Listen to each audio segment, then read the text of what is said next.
સ્વાગત છે તમારું અમારી વીએસ સરકાર ચેનલમાં। તો આજે આપણે વાત કરીશું સેફરિયા ગોગા મહારાજનો ઇતિહાસ અને પરચો।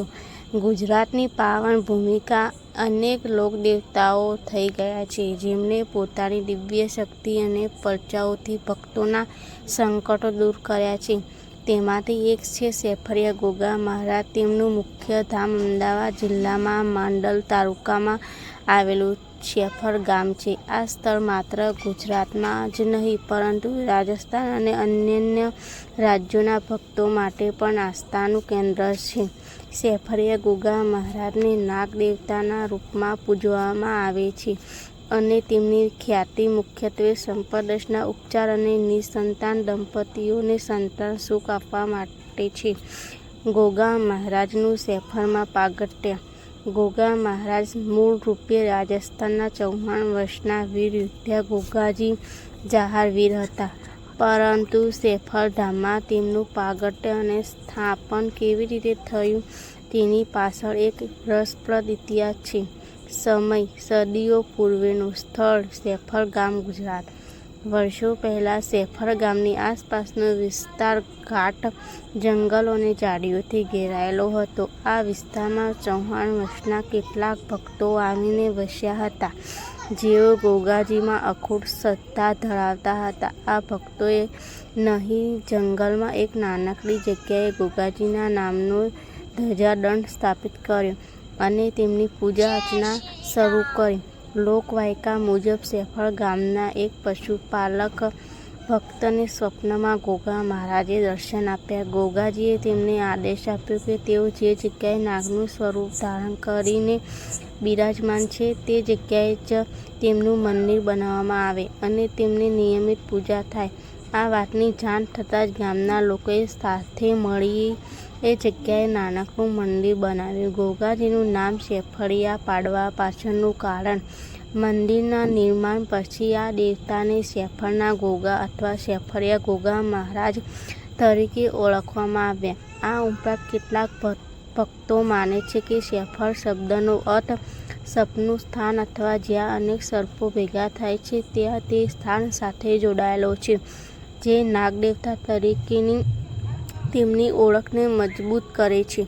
ગોગા મહારાજે અહીંના ભક્તોની રક્ષા કરવા અને તેમના દુઃખ દૂર કરવા માટે પોતાનું સ્થાન સ્થાપિત કર્યું અને ત્યારથી જ અહીં અદ્ભુત પરચાઓ પડવાની શરૂઆત થઈ ગઈ। સેફરિયા ગોગા મહારાજના પ્રસિદ્ધ પરચાઓ: ગોગા મહારાજની દિવ્ય શક્તિઓ અને ચમત્કારોને લોકભાષામાં પરચા કહેવામાં આવે છે। સેફરિયા ગોગા મહારાજ સાથે જોડાયેલા મુખ્ય પરચાઓ નીચે મુજબ છે। સર્પદંશમાંથી મુક્તિનો પરચો: ગોગા મહારાજને નાગદેવતા તરીકે પૂજવામાં આવે છે। સેફર ધામનો સૌથી મોટો પરચો ઝેરી સર્પદંશના ઉપચાર સાથે જોડાયેલો છે। લોકવાયકા મુજબ જ્યારે કોઈ વ્યક્તિ ઝેરી સાપ કરડે છે અને અન્ય કોઈ ઉપચાર કારગર નીવડતો નથી, ત્યારે જો તે વ્યક્તિને સેફરિયા ગોગા મહારાજની જગ્યાએ લાવવામાં આવે અને ગોગા મહારાજની બાધા માનતા રાખવામાં આવે છે, તો ઝેરની અસર ધીમે ધીમે ઓછી થઈ જાય છે। એક કિસ્સામાં એક યુવાનને કોબ્રા નાગ કરડ્યો। ડોક્ટરોએ હાથ ઊંચા કરી દીધા। પરિવારના સભ્યો તેને નિરાશ થઈને સેફર ધામ લાવ્યા। યુવાનના સગા સંબંધીઓએ ગોગા મહારાજને પૂરા હૃદયથી પ્રાર્થના કરી અને માનતા રાખી। કહેવાય છે કે ગોગા મહારાજના ભુવાજીએ ધૂન કરીને યુવાનને રાખ ભભૂતિ લગાવી અને પાણી છાંટ્યું। થોડા જ સમયમાં યુવાન સ્વસ્થ થવા લાગ્યો અને તેનું જીવન બચી ગયું। આ પરચો આજે ભક્તોને ગોગા મહારાજમાં અતૂટ શ્રદ્ધા રાખવા પ્રેરિત કરે છે। નિસંતાન દંપતીને પારણું બંધાવવાનો પરચો: સંતાન પ્રાપ્તિ માટે ગોગા મહારાજની માનતા રાખવાનું ચલણ ખૂબ જ વ્યાપક છે। સેફર ધામમાં દૂર દૂરથી નિસંતાન દંપતીઓ આવે છે, જેઓ ગોગા મહારાજને પુત્ર કે પુત્રની પ્રાપ્તિ માટે બાધા માનતા રાખે છે। હજારો દંપતીઓની પ્રાર્થના સાંભળીને ગોગા મહારાજે તેમને સંતાન સુખ આપ્યું હોવાના અનેક દાખલાઓ મોજૂદ છે। આ દંપતીઓ સંતાન પ્રાપ્તિ પછી ધામમાં આવીને ગોગા મહારાજને પ્રસાદ ચડાવે છે અને તેમનો આભાર વ્યક્ત કરે છે। આ કારણ જ સેફરિયા ગોગા મહારાજને પારણા બાંધનાર દેવ તરીકે પણ ઓળખવામાં આવે છે। ચોરી થયેલા પશુઓની ભાળ મેળવી આપવાનો પરચો. રબારી અને માલધારી સમુદાયો ગોગા મહારાજને પોતાના પશુઓના રક્ષક માને છે.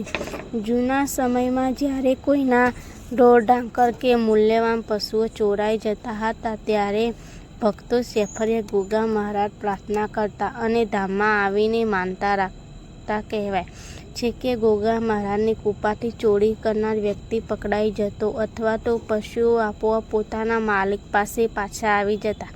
પશુપાલકોની આસ્થા ગોગા મહારાજમાં એટલી જળાયેલી છે કે આજે પણ તેઓ પોતાની પશુધનની રક્ષા માટે ગોગા મહારાજની નિયમિત પૂજા કરે છે. ધંધામાં આવેલી અડચણ દૂર કરવાનો પરચો. ગોગા મહારાજ માત્ર જીવનમાં સંકટ જ નહીં, આર્થિક અને વ્યવસાયિક અડચણો પણ દૂર કરે છે. એક વેપારીની વાત પ્રચલિત છે જેના ધંધામાં સતત નુકસાન થયું હતું અને તમામ પ્રયાસો છતાં તે સફળતા મેળવી શકતો ન હતો. જ્યારે તે સેફરિયા ગોગા મહારાજના ધામમાં આવ્યો અને તેમને પૂરી શ્રદ્ધાથી પ્રાર્થના કરી કે જો તેનો ધંધો ફરી પાટે ચડી જશે તો તે મંદિરને યથાશક્તિ દાન કરશે. ગોગા મહારાજની કૃપાથી થોડા જ સમયમાં વેપારીનો ધંધો ફરી જોર પકડવા લાગ્યો અને તેને સારો નફો થવા લાગ્યો. આ વેપારીએ પોતાની માનતા પૂરી કરી અને ગોગા મહારાજની શક્તિનો પ્રચાર કર્યો. સેફરધામની આસ્થા અને ભક્તિ. સેફરિયા ગોગા મહારાજનું મંદિર આજે પણ હજારો ભક્તો માટે આશાનું કિરણ છે. અહીં ભક્તો લોટના આંકડા, લોટમાંથી બનાવેલી સપ આકૃતિ ચડાવે છે અને ગોગા મહારાજનો નામે ધજાદંડ અર્પણ કરે છે. ખાસ કરીને ભાદરવા સુદ નોમના દિવસે અહીં ભવ્ય મેળો ભરાય છે જેમાં લાખો શ્રદ્ધાળુઓ ઉમટી પડે છે અને ગોગા મહારાજના દર્શન કરીને ધન્યતા અનુભવે છે.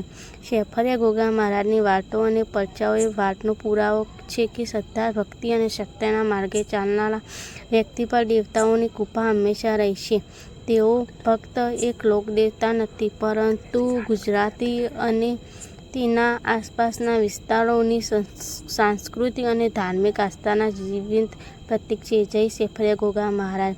જય માતાજી મિત્રો. અમારો વિડીયો પસંદ આવ્યો હોય તો વિડીયોને લાઇક, શેર અને ચેનલને સબસ્ક્રાઈબ કરવાનું ભૂલતા નહીં. જય માતાજી મિત્રો.